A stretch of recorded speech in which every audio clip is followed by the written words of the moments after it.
Hello, everyone. Welcome back to the Unfulfilled podcast. I'm Camille, your host, and today I'm joined with Helena, the host of Where Boundaries Dissolve, a podcast of her own all about business, growth, and spirituality.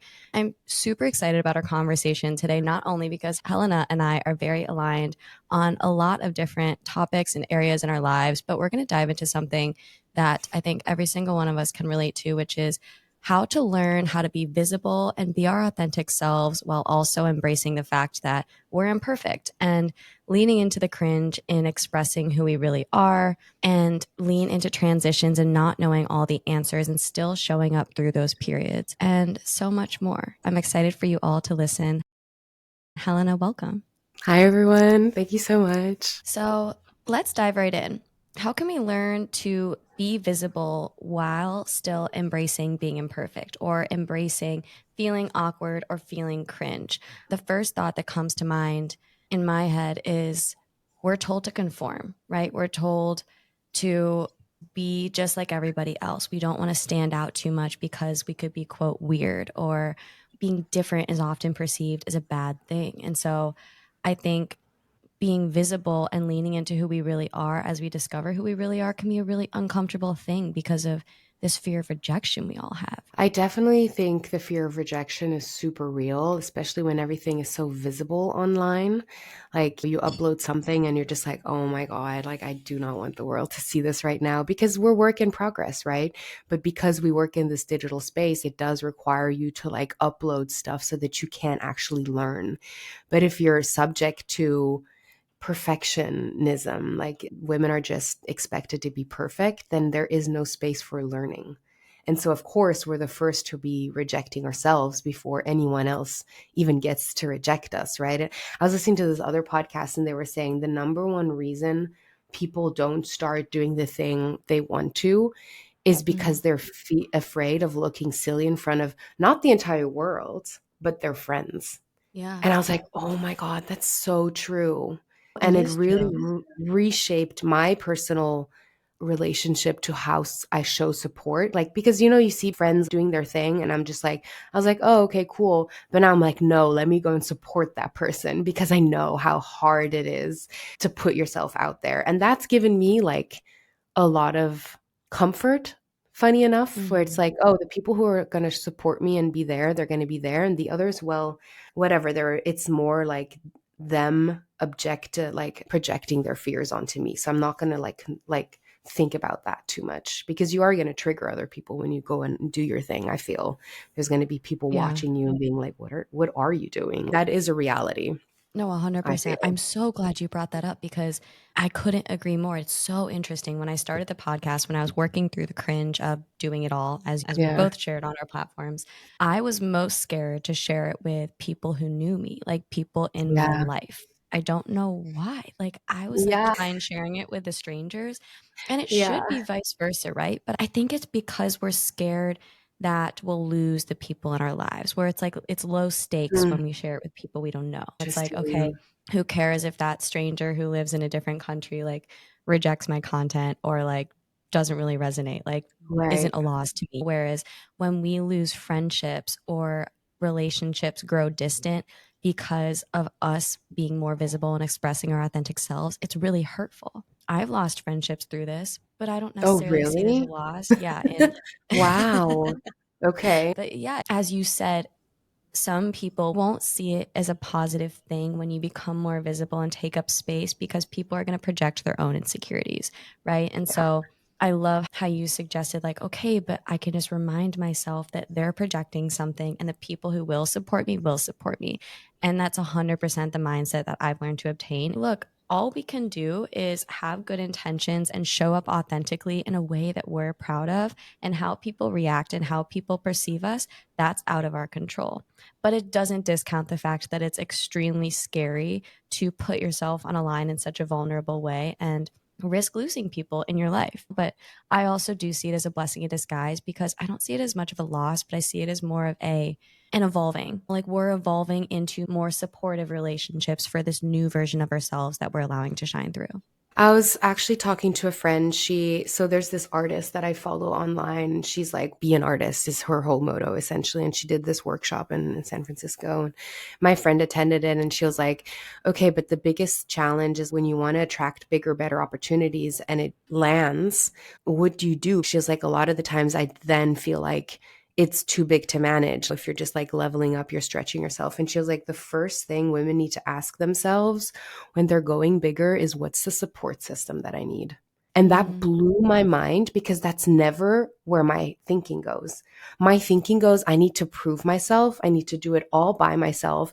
And I need to work 10 times harder than everybody mm, because we've been raised in these systems where we aren't accredited for our smarts. We are just judged by our looks. And so we do have to work 10 times harder to get any kind of like accreditation at the yeah, workforce or wherever it is. And just this perfectionism also sends you into overdrive permanently. Like you always yeah. have to be doing more and taking on more responsibility and proving to the world that you're essentially worthy. And so I thought that that was such a powerful reframe that gave me my power back. No, actually, yeah, of course. Like, there's not a CEO in the world of a big successful company that doesn't have a team of support, of supporters around them that helps them execute on this job. And why should that be any different for me and from the projects that I'm building? And if that support system means you're tuning out the naysayers for now, which is really hard because I'd be very curious to hear if this happens to you, but when I'm creating content, I'll have like specific voices pop in my head from specific people that I hear like their criticism or just like the judgment. There's like Mm, two, three voices where I'm like, oh, this person would like totally say this as a comment to this. yeah. And sometimes it's really hard to shut that out. And so I create almost this kind of like anger towards them. It hasn't even happened. It's just like something that lives rent free in my head. I really just have to like lean into grounding myself in the morning and acknowledging myself so much. Like, what are you proud of? What have we accomplished? Stop focusing so much on the gaps that you have. Let's Mm, celebrate the wins, the small wins, like the areas that absolutely. you progressed in. So, yeah, does that happen to you with the voice? And how do you reclaim your confidence essentially? Of course, limiting beliefs and those voices that tell us that we can't or that focus on our imperfections or where we're not good enough, I think they'll Mhm. always be there. One practice I always come back to is recognizing when those voices come up and then pausing and pivoting to positive, empowering thoughts. Like, I love that reframe that you said you just practiced in the morning. And one way to quickly squash these limiting beliefs is to just look at the facts, right? Like, is this fact? Is it true? No, they're Mhm. just thoughts. It's our fear manifesting in versions of thoughts. They seem really realistic and they feel realistic, right? It's causing us to feel a certain way, but they're not true. And so we can always come Mhm. back to truth. And then I find affirmations just so powerful. Like, I've started Yeah. listening to them on repeat just to remind myself that, like, the universe is working just as it's meant to. I am Mm. worthy of this. Yes. And I like, we're doing work we're really proud of, and I'm worthy to express myself in a beautiful, authentic way. We need to say that over and over to ourselves to believe it ourselves. Because then, circling back to your comment on having a support system, I absolutely agree. I think having a strong support system of people you know will 100% support you no matter what is really important and gives you what you need during difficult phases of transition or leaning into being authentic and feeling uncomfortable during those times, whatever it is. But I think where often we find resistance comes up, at least was in my case, is I was looking for support from the wrong people. I was asking Mm. for support from people who simply weren't going to give it.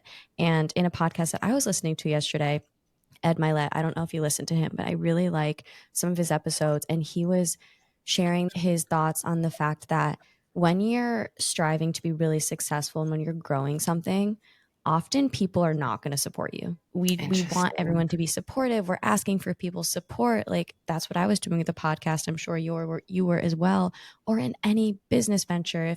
If you're on the road to success, or at least like striving to be on the road to success in some venture you're doing, right? People are either too caught up in their own shit or gonna project maybe like insecure or jealous feelings onto you and probably not going to give you the support. But of course, there's going to be the people in your life who will, because those are the people who are confident in who they are, confident in what they're doing, and they recognize that there's not a ceiling or a cap to the success in the world. And I found those are the Yes. people who are most supportive in my life. And in the beginning, I was feeling so upset about the fact that I wasn't receiving support from the people that I was asking to support it. You know, it's like, if I'm asking, Yeah. why would they not give it? Because they're never Yeah. going to give it. And now I've let it go and it feels so much better.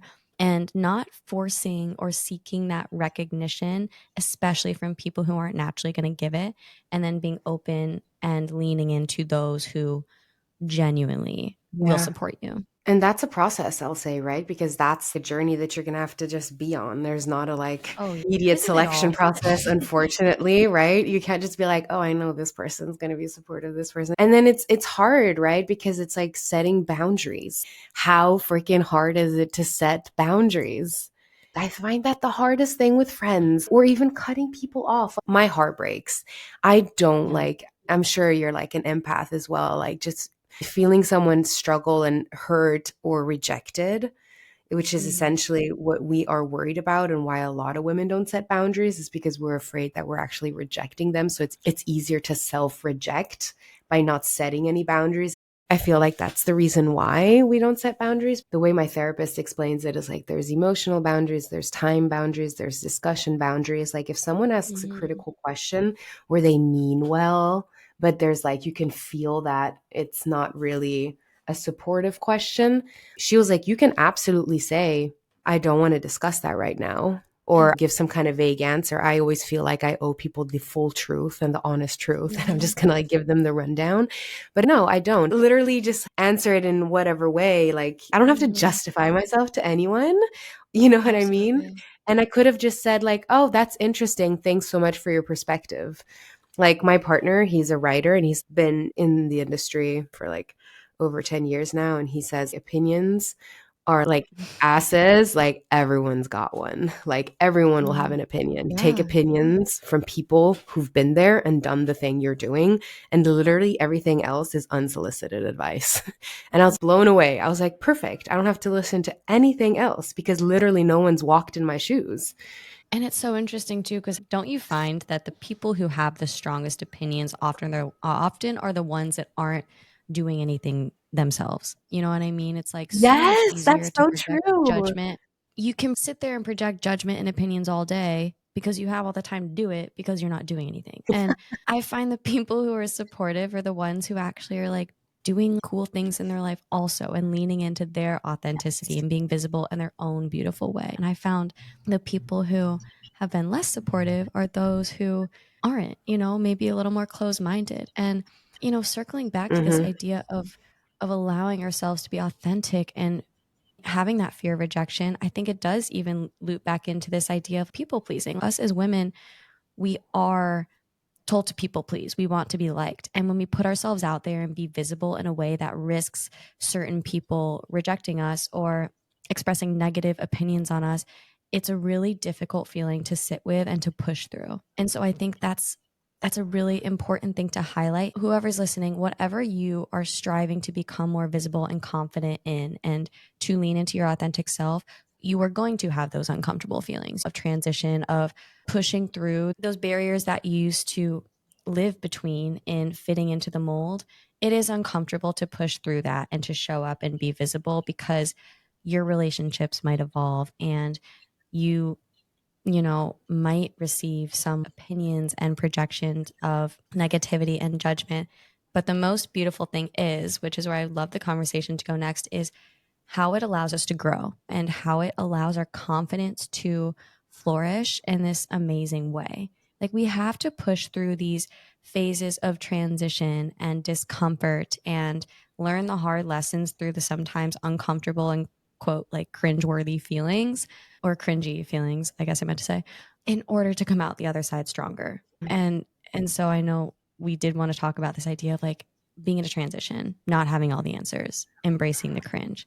It's just a part of every single journey. And I feel like, honestly, an easy way to build that confidence that you need as you are transitioning is like having an area in your life where you are putting yourself out there. It's like a muscle, honestly. Mm. For me, dance has been a huge one. I always felt like when I was dancing, I was getting direct feedback. When the dance teacher was like, Helen, I need you to dance bigger.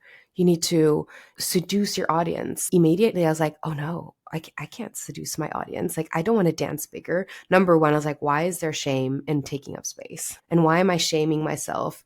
And why is that feeling of seducing such a taboo? Oh, because as women, we're labeled that we just want attention, that when we dress a certain Mm. way or we speak a certain way, that all we're doing is trying to seduce man and appease man and all this kind of stuff. Whereas now, when we are building our personal brand, we're so afraid that people are just going to be like, you just want attention. Like, that's that whole visibility thing, the whole struggle Yeah. around self-promotion, right? Women are so afraid of self-promoting because, like, oh, I don't Mm. want to be that girl. But like, you have Right. to believe in yourself and be your own cheerleader if you want anyone else to believe in what you're doing. Like, Yeah. literally, you have to be so self empowering. And that takes a lot of self forgiveness too, because you're going to see behind the scenes, right? You're going to see all the fuck ups. You're going to see all the missteps, all of the wrong directions that you took.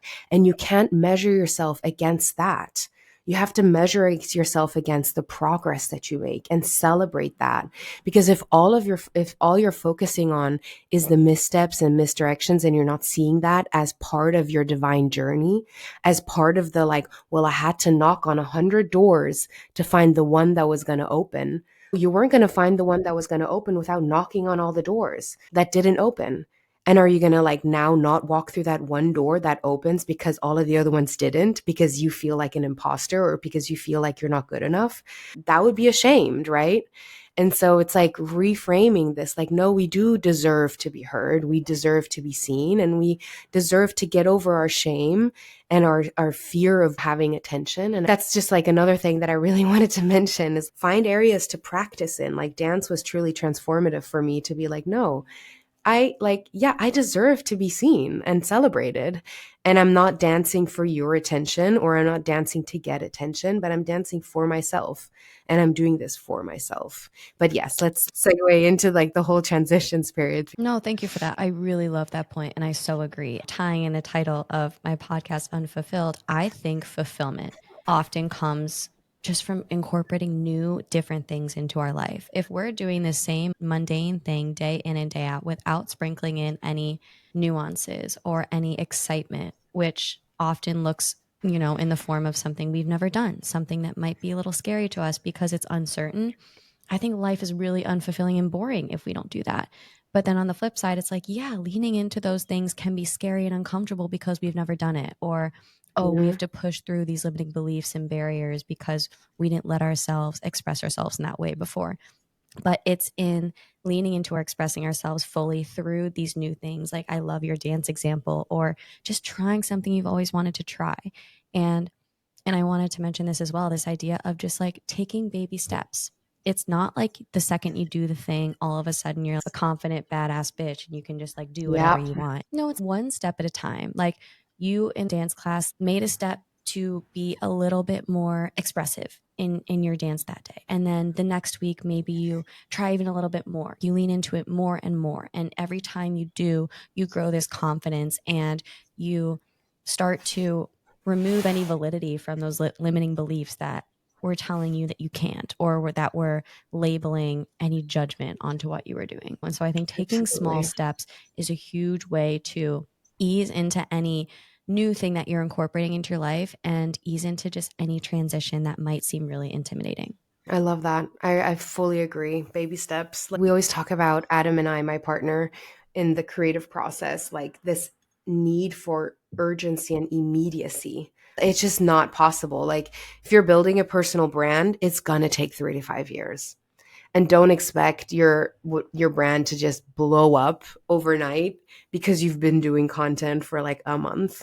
Consider it, if you when you get to the end of like the 3 years, you're going to be so happy that you're not known for that first episode because there's Yeah. going to be No, so literally. much learning and so much processing and so much integrating that you're just going to be like, oh, I needed that. Go crazy. That's why when no one sees you, quote unquote, your personal brand, you're like, you don't have many followers, like try everything out. See what excites you. What sparks your interest, what sparks like your creativity. That's Mhm. probably where you want to follow, right? We create to inspire ourselves first. If we're not inspiring ourselves, if we're not having fun and learning how to find our voice and find the value in what we're sharing and learn how to storytell and all of these things, then maybe it's not for you, or maybe there's another avenue, but don't force it. Like follow what excites you. Maybe something else, another door opens. Like I don't know how many things that I've started in my career that I thought this is the thing. Like I'm such a purpose driven person. Like, oh, this is the thing that's going to connect me further to my purpose. And then it completely wasn't, but it opened a door, gave me another idea to Right. something else. So follow your Right. excitement, do it for yourself. And I think if you go into any venture with that mindset too, of just leaning into what actually provides that fulfillment and excitement into your life, that is how you're going to show up authentically. I've found that when I'm striving so much for a certain outcome and looking for that quick result and rushing through the process, I don't show up as authentically and genuinely, you know? And so Yeah. I think when you really lean into something and start to just enjoy the process and journey of it, through taking the baby steps, through accepting not knowing all the answers, but celebrating those small wins, I think that more and more you develop confidence along that journey. And then the more confidence you develop, the less Yes. we seek these external validations or outcomes that in the beginning we were so desperate for because we weren't confident in it yet. Yeah. And as you mentioned, like whatever outcome and result that we wanted so quickly in the beginning, we probably weren't ready for. Like it takes time to get good at something, and it takes time to grow confident in something, whether it be a business venture, whether it be learning to like spend time alone or dance authentically or starting to create content. It takes time to get good at anything, let alone get confident in anything. I love that idea that so many successful and famous people talk about. The results come the second you don't really care about them anymore. And the second you Yeah. stop seeking Yeah. them so badly because you're just in a groove and enjoying it. And you're like, oh, wait, I don't need that. That's Yeah. coming. And then it comes and you're like, oh, I Oh, wasn't even looking for fine. that, you know? And it's Yeah. just crazy. And then you just got to go through this whole journey of learning and growing and evolving and doors opening, as you mentioned. And you realize, oh, yeah, it wasn't even for the result. It was for all of this stuff along the way. Like, look at all these amazing people I met. Look at all the things that I've learned. Look at all the confidence I've gained. And that's where I think the excitement and fulfillment is in anything. So, what's been like the biggest transformation that you've experienced during your podcast journey? Like for me, this was not unleashed by the podcast, but like the whole identity transformation was a huge one, like because the podcast is so Mm-hmm. tied to my career. And so, as my career was changing, my identity was changing. I moved from Zurich to LA. And so, that had a huge transformative effect on what I wanted to talk about, how I wanted to express myself. Essentially, identity is, you know, what are your values and how are you, taking aligned action based on your values. And when your Mm, identity changes, your actions change, and how you want to go about things and how you want to be perceived changes as well. Like, absolutely. has that been part of your journey? Yeah, 1,000,000%. It leaning into this new like quote identity, as you said, and just breaking through the barrier of letting myself actually be authentic and visible, like letting myself have a real voice has been the biggest barrier for me to push through. Like especially at 26, in our 20s, most people just care so much what other people think and want to just be in the mold and in the friend group and just go through Yeah. the motions of life and don't really know who we are. And I have been on this journey throughout my 20s of discovering who I am, but until really starting this podcast and sharing that voice with the world, I didn't really let that side of myself be seen. And Yeah. been like both extremely fulfilling and exciting. And I feel like I've never grown more than through this year. But at the same time, it's been terrifying and super uncomfortable and defeating at times. And I think any transition has both of those sides. I think there's a lot of excitement in doing something new and through evolving through relationships, through a career, through just a passion. There's such beauty in that, but there's also a lot of like freaking scary and hard parts about it, you know? But I don't regret any of it. And I'm so, so grateful for it all, honestly, because I don't think any of the good was going to come unless I fully leaned into pushing through all of the discomfort. So definitely Mhm. the biggest transition for me was just letting myself be seen and letting those barriers start to break as I shared it more and more. And the more you do it, the easier it gets, too. That's another thing, also. Like the first cut is the deepest, you know? The first month or two, I was like, this is horrible. I need to hibernate. And then I started to get more and more comfortable. And again, going back to the idea of if anyone's really going to reject you, they're not meant to be in your destiny. Like moving on. So would you say, like in a nutshell, what helps you be seen as you process different reinvention stages, growing into your voice, building this new identity around what you're doing as well, would be to go where it's uncomfortable, to speak Yeah. your truth, but then allowing that to evolve as well and not being too hard on yourself as it does. And that it is okay to sometimes go into hibernation mode where you're not absorbing anything, but you're just like, okay, how can I quiet the noise around us? Because that's been my journey as well. Like, if I truly want Mm-hmm. to be authentic, then I also have to understand and feel my emotions. I feel my Yes. intuition, because a lot of the times what we think or how we feel is what we take on from others. Like you're in a room and this is how people talk about podcasters, and next thing like you're identifying with that because your friends talk about podcasters that way or any given topic. And so just really carving out time for myself to connect, to be introspective, and to be like, well, actually, how do I think about and feel about these things? And why do I feel about these things? And what's been really helpful for every episode or every post is like, why does this topic matter now? And Mm-hmm. why should it matter to others? And why does it matter to me? And if I'm connecting to those things, it helps me stay authentic. How do you stay grounded in your authenticity? I love that thoughtfulness that you put behind all your content too. And I think it really shows. So thank you for sharing that. Yeah, I think, as you said, you just have to keep tuning inward. We are constantly drowned with external noise and voices telling us this, that, or the other. And it's really, really difficult to sometimes separate that from our inner calling.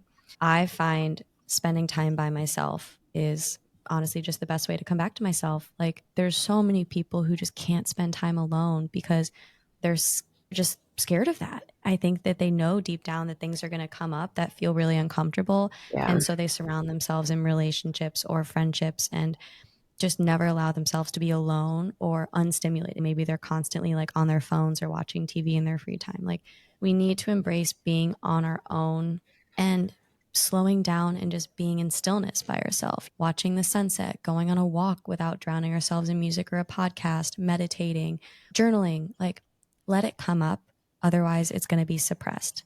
But if you keep suppressing it, Yeah. it's going to come up in difficult areas in your life. So that's my biggest piece of advice, spending time alone. Like I just did a 2 week solo trip in Europe and I loved it. And I feel like I came back feeling really confident and worthy in myself. But I so agree. And I'm so glad you brought this up because a big part of allowing ourselves to be authentic is we have to know who our authentic self is. And so there's a whole like behind the scenes journey we have to go on too in discovering who we are. One final topic I would love to transition into, and this is one that I know you've been really experiencing lately, is like leaning into these transition periods and not knowing all the answers. So we don't have to wait to know all the answers before allowing ourselves to show up and be authentic. We can show up and do our best and learn and grow through the process while still learning and growing into our most authentic selves.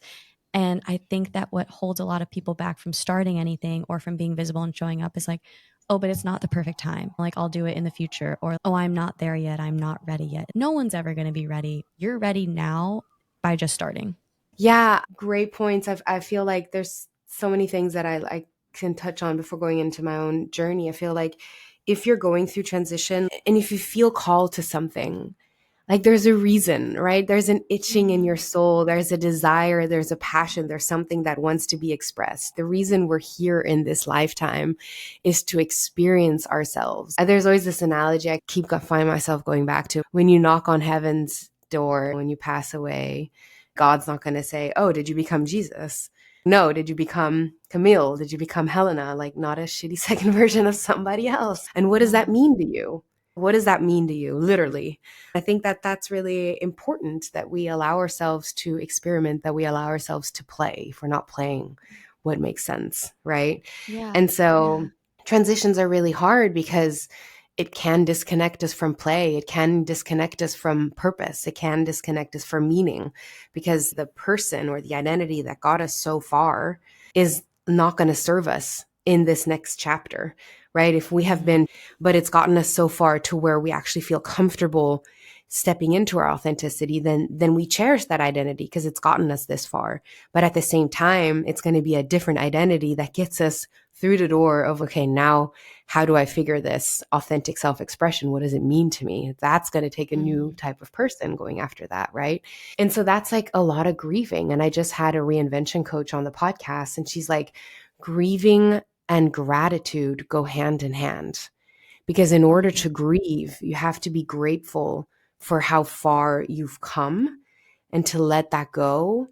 And then you grieve because it's also sad. It's like, I'm grateful that it got me this far, but then I'm also really sad that I'm having to let go of this part of myself that I really, really cherish because it served me really, really well. And that's Yeah. something that I've been leaning into. It's something that I never really thought about. I always thought grieving was when you lose somebody or, you go through a breakup or something. But like when you transition in life and when you are building literally your personal brand and you are evolving, you're going to experience grief, like grieving friendships or grieving old identities, grieving beliefs, all of these things that are so painful to let go of. And I think it's really, really, really important to lean into that, because that's also where your authenticity comes from, because that's your story. That's your personal story. That's your unique experience. And especially if you're doing like a podcast or you're writing or you're building a personal brand, like that's that treasure box you're going to be pulling from, that is going to make your story relatable, right? People are going to be like, "Oh, you experience this. That's what I'm going through too. Like, I want to hear more about what you're experiencing." And so you can see it as a necessity to step into and to level up in your journey, the grieving part, but it's also this access to stories that will help you build your brand. It's like Yeah. this twofold. Like you can see it from a strategic point of view and also from just an emotional point of view. You need to feel it to release it. But then also, if you do feel it, then you have all of these stories where you're like, I suffered this and this is how I alchemized my pain and this is how you can do it too. So when we heal Absolutely. through stuff, that becomes the medicine. And I think that's the process. Grieving and gratitude is that process.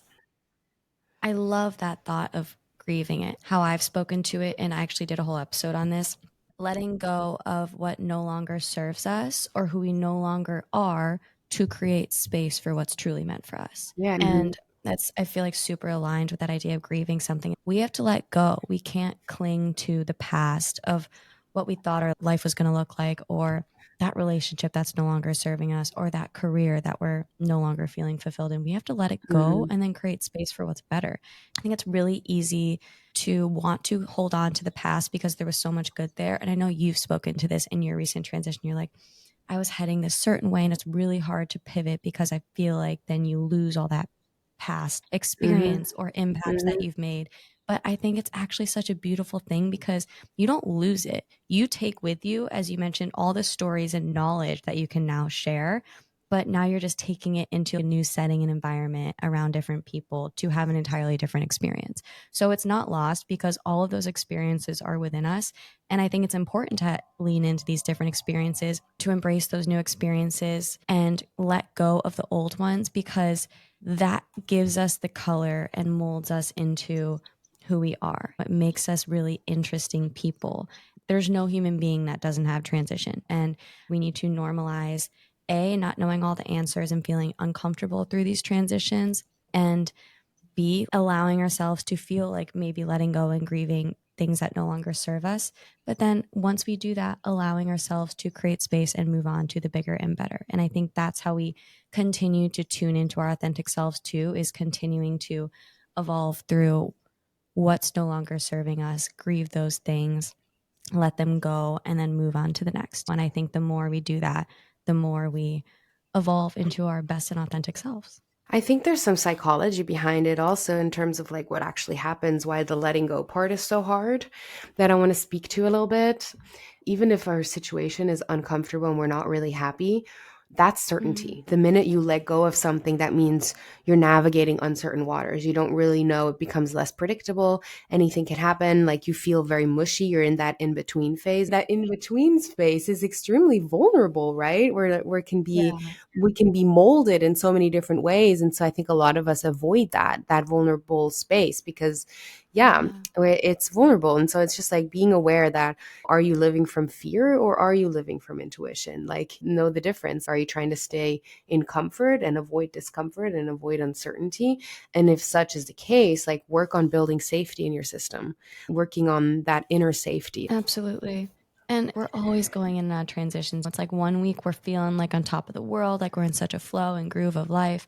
And then the next week we could be feeling so lost and directionless. And that's just a normal course of life. And it doesn't mean that there's anything wrong with us. It doesn't mean we're doing something wrong. It just means we're human beings having a human experience. So I'm really, really glad we talked about all that.